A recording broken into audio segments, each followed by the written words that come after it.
All right, welcome back in, LSU fans, to another edition of Behind Enemy Lines, the podcast version. You can check out the written Q&A over at the Bengal Tiger, Matthew Bruni, linking up with our friends over in Tuscaloosa. I'm talking with Tim Watts. Tim, you and I were just joking.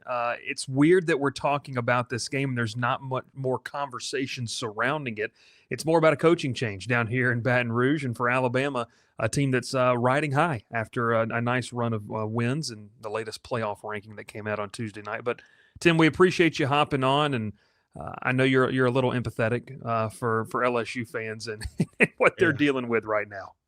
Yeah, it's just a weird situation. I mean, it's hard, I think everybody focused so much on the NIL changing everything, but I think coaches getting fired so early. I mean, I forgot, I was having a discussion with some friends that they forgot that Arkansas's job was open. It happened so long ago. It was like three searches ago, but then LSU, to have the governor involved, to have the AD situation. Now, look, I'm very familiar. Shay and I are close. I was at his wedding. We love New Orleans. We've been to Baton Rouge several times, so we're kind of familiar with the state of Louisiana. But this one might have topped the charts. Well, LSU did, I guess, get some good news in terms of alignment, as obviously the president announced yesterday. Yeah, Then the president removes the interim tag from Verge Osbury. You can catch all of the latest analysis over at the Bengal Tiger about that. But Tim, let's just for 15 minutes talk about sure, football. Let's do that. I guess I don't want to. I typically ask a group of questions to each of our fellow sure. reporters, but for Alabama, the playoff rankings came out last night. Crimson Tide, obviously one of the top teams in the country. Were you surprised by the ranking? What were kind of your initial thoughts about where Alabama, and really what was said about them in last night's playoff reveal? Yeah, I wasn't surprised. I mean, that committee. I mean, I never know what they're going to do. I don't know where strength of schedule factors in. I don't know where the losses, how heavily they weigh on those. I thought Texas A&M might be a little bit higher um, with the win over Notre Dame, and then nothing surprises me early. I don't get too worked up about it. I know it's good discussion because there's so much football left to play, especially Mhm. for Texas A&M and Alabama and some of those teams down. Now, Ohio State doesn't have the same tough schedule, and Indiana certainly does, so they're kind of locked in up there. But the rest of those teams still got to fight for their food. Yeah, obviously, you talk about fighting for your food. Plenty of conversation happening on message boards and social Oh media this yeah, morning about what was going on. It's good for business, though. Uh, sure. Talking specifically about Alabama, I want to zero in on Ty Simpson and just the growth that he has shown. Obviously, everyone goes back to that Florida State game where a lot of national media pundits were wondering what did Alabama see in Simpson, and now we sit here Mhm. 10 weeks later saying this guy could find himself in New York. What are some of the biggest growth factors you've seen just from him in fall camp to now, and why is he excelling right now at such a high rate? He's pretty amazing story. I think for me that what stands out to the most is his leadership. There was talk that he's kind of quiet, kind of subdued, a little bit insecure at different stages, but we have not seen that this year. We've seen him continue to step up and own it and push himself. He sounds very much like almost like a coach when he's talking. He's going straight to what he can do better.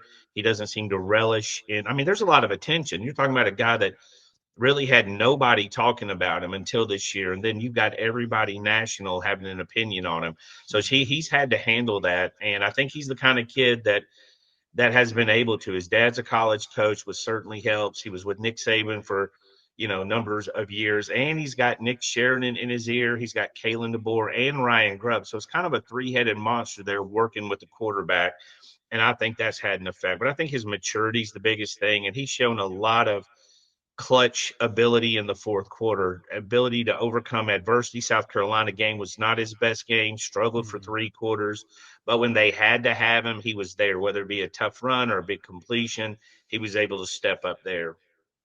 When you look at the roster, obviously on the offensive side of the football, receiver talent stands out. Mansour Delane, who is one of the standout corners in college football, talked about that Yeah, last night, saying, look, they have NFL talent everywhere. It's a great challenge. It's why you come to LSU or to Alabama to play games sure. like this.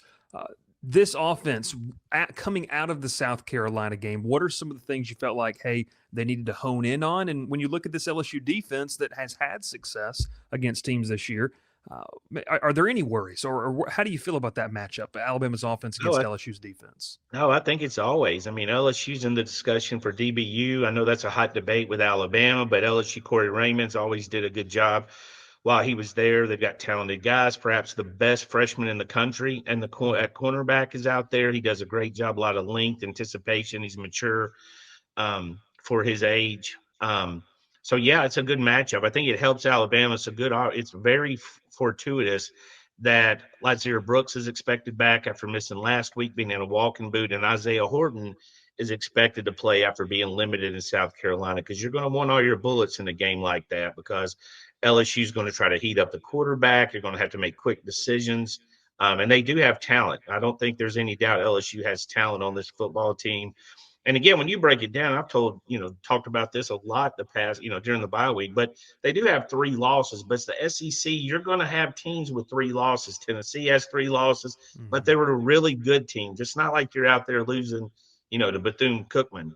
These are some pretty good games, and LSU was super competitive in the 2 losses, and they were leading at half. Like, I pointed that out in another discussion. They were like, Mhm. wow, they were beating the Aggies at half. I said, yes, yes, they were winning. Then the second half came apart. So obviously, I don't think anybody's overlooking LSU.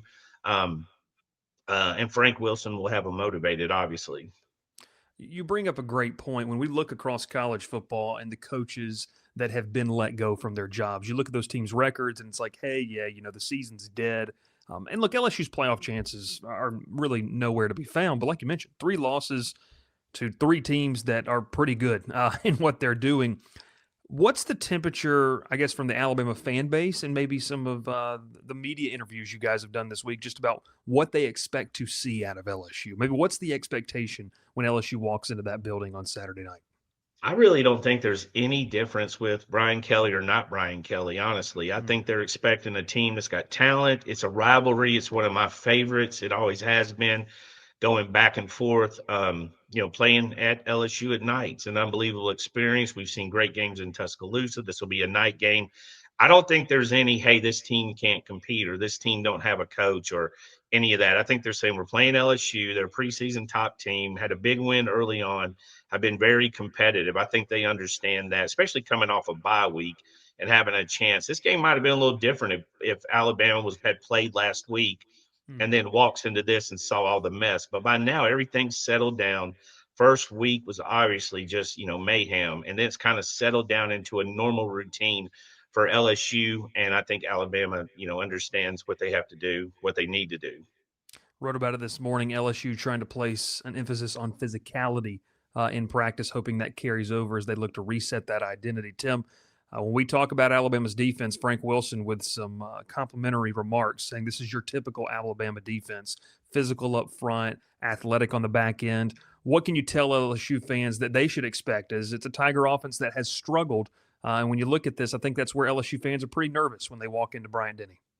Alabama's got, I hate to use the cliche, but a little bit of the bend but don't break mentality. They're really good in the red zone defensively. They're really good at capitalizing. You leave a lazy pass across the middle, they're good about it. They did that in the Vanderbilt game, caused a Mm-hmm. fumble, picked one off, kind of baited you into it. So, LSU, I think going into this, you want to make sure LSU doesn't establish the run for Alabama. I think that would be one thing you would try to keep them from doing. It might be a little bit of Alabama's weakness. Teams have been able to run on them.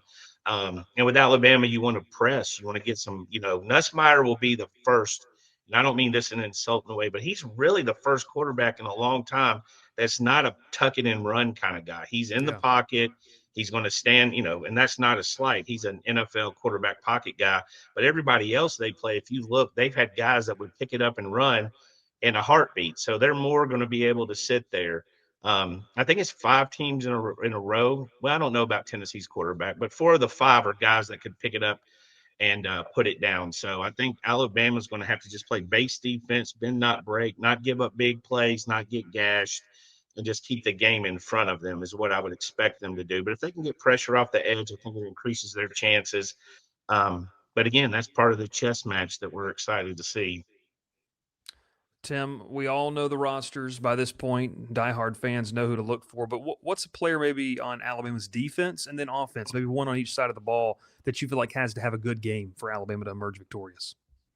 Well, one of the better players on defense is LT Overton, obviously. He's the main guy on the defensive line that gets sacks. But I think Yanze Pierre's a guy really bookmarked because he's capable, coming on strong, getting some sacks, athletic guy coming off that edge that we were talking about. Justin Jefferson's another one. He's sneaky good. He's an Mhm. undersized, athletic linebacker, but he makes a lot of plays. He flies to the ball. He's kind of a smaller version of Harold Perkins.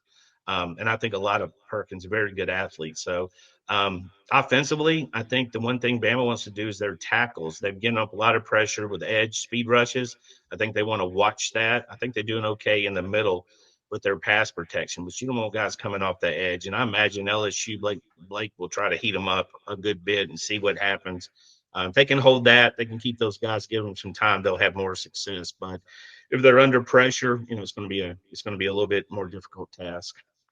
Yeah, LSU's played a lot of man coverage. They've left their guys out on the island on the back end of the defense, and they've tried to trust their front seven to get home. That's going to be a big calling card if LSU's going to have success. Tim, I asked this to all the reporters, so I'll leave it to you here. Alabama wins this game if maybe what are one or two things that have to happen and that should happen if the Crimson Tide are going to knock off the Tigers? I think they want to protect the football. They've had their most success with that and limiting penalties.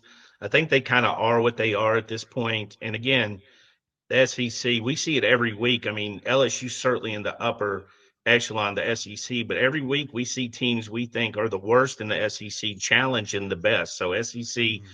is brutal. So I think Alabama wants to protect the football because that's an equalizer, and I think they do want to turn LSU over. That would be two big steps towards Alabama winning this game. Before I get you out of here, you mentioned you love this rivalry. What are your thoughts and feelings on not seeing this as two annual opponents each and every single year? I thought it would be Mississippi State. I was in the Mhm. minority because of the history and all.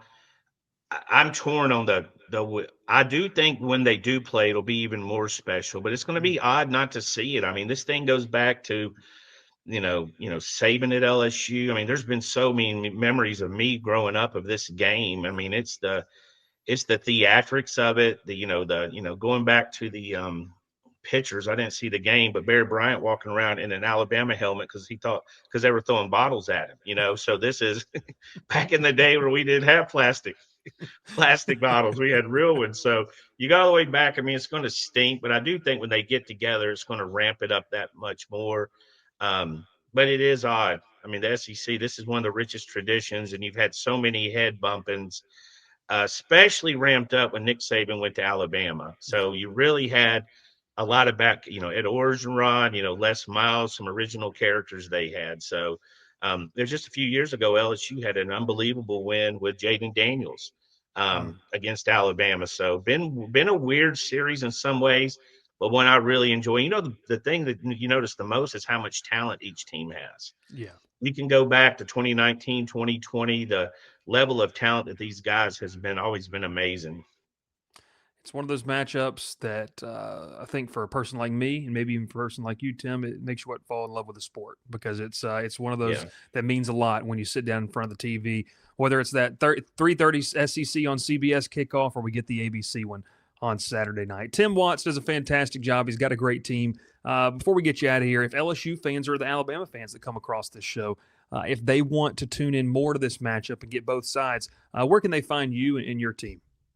We're BamaOnLine.com. We're the Alabama site in the On3 network. Our main team guy is Charlie Potter. He does a great job. He's our beat writer. Blake Byler does a good job helping him. Andrew Bone does recruiting with me.